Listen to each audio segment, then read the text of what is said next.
You ever notice how people decide who's important by the cut of a uniform, the sound of a voice, the size of a boat, or whether you're standing on the right side of a fence? Let me take you into the kind of morning where all those rules get tossed in the harbor, because what happened to Commander Sabrina Hartley on Dock 4? Yeah, that's the kind of story that shakes the rust off what you think you know about authority, dignity, and who gets to steer the ship. The morning fog in Vallon Harbor was thick enough to swallow your boots, hiding the sea whisper, a plain, 26-foot cutter, nothing flashy. Just a woman's name in faded letters, sliding up to a locked-down dock before the sun even bothered to rise. Sabrina was 42, all calm muscle and clipped words, 15 years spent earning her stripes and her scars. This wasn't a parade or a press op. She'd filed her orders at 4 a.m., buried them where only someone who truly cared would find them, because the brass loved to meddle, and this field test had to be clean. No politicians, no photo ops, just her, the boat, and the new novice navigation system she'd bet her reputation on. Her dock work was quick, not tight, fenders in place, hands steady as stone. The test was a success, blue light winking on the panel, data safe and sound. Sabrina breathed in the salt, that sweet hush of a harbor still waking up, and if she'd let herself, maybe she would have enjoyed it. Except life doesn't let you linger. Boots echoed behind her, heavy and confident, two harbor patrol officers cutting through the dawn with that look that says, "This is our turf." Renee and Taggart, one smug, the other bored, walked up like they'd already written the ending. Restricted dock. Identification. They barked, all business, not bothering to check a single log or ask a real question. Sabrina, calm as you please, explained that her authorization was in the system, filed right on schedule, but you could see in their faces they'd already made up their minds. She was out of place, her boat too small, her credentials not loud enough for their ears. When she reached for her satchel, their hands twitched toward their weapons. She froze, moving slow and careful, holding out her actual Navy ID, perfect and official. Renee barely glanced at it before tossing it onto the deck, sneering, "Fake. Step back, hands behind your back."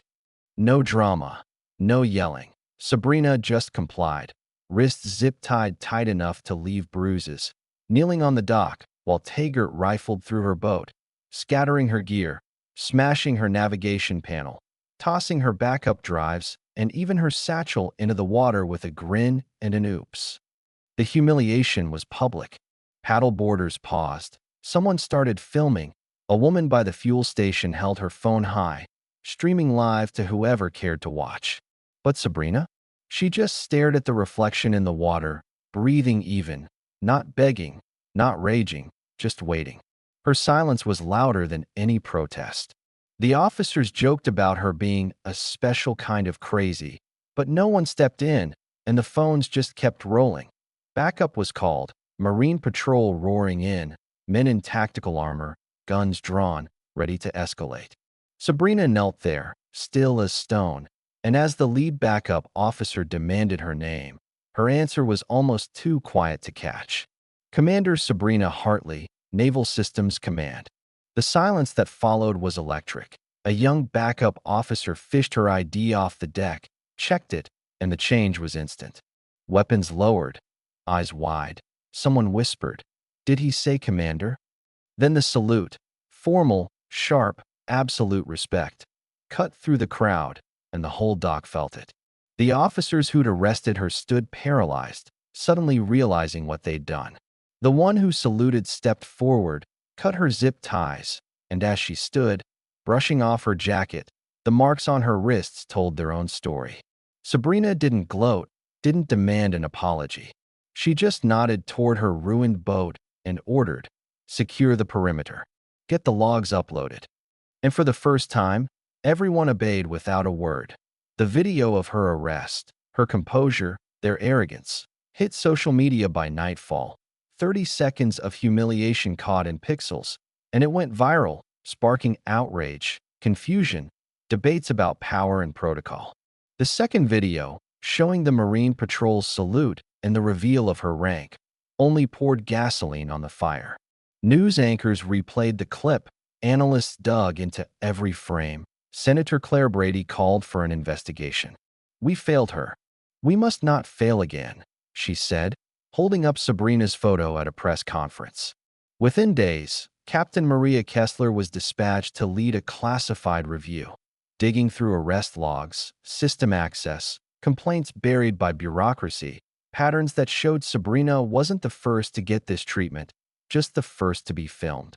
Kessler found complaints closed under the same signatures, misconduct swept aside, especially when it was a woman holding the ID. When the emails leaked, orders to book her anyway, quiet her that way. The conversation shifted from individual outrage to systemic rot. Commanders implicated, careers ended, new reforms drafted. But Sabrina never gave a statement, never appeared on TV. The only photo of her afterward showed her walking alone on another dock, wind in her hair, eyes on the horizon, the world still catching up to her. And then, while the whole country was still talking, a courthouse was breached, hostages taken. The base scrambled, tactical teams everywhere, chaos in the command van. Sabrina walked in, put on a plate carrier like she'd never left the field, slid behind the comms console, and, cool as ever, calmed the entire room. She spotted the bluff, identified the suspect, called his name over the radio, and talked him down. No shots, no casualties. The room froze in awe.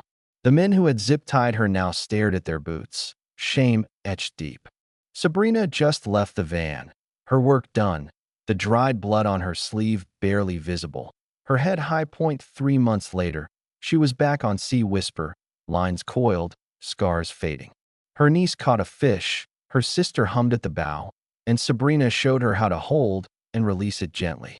When the girl asked why Sabrina loved the boat, she just said, "Because it's honest.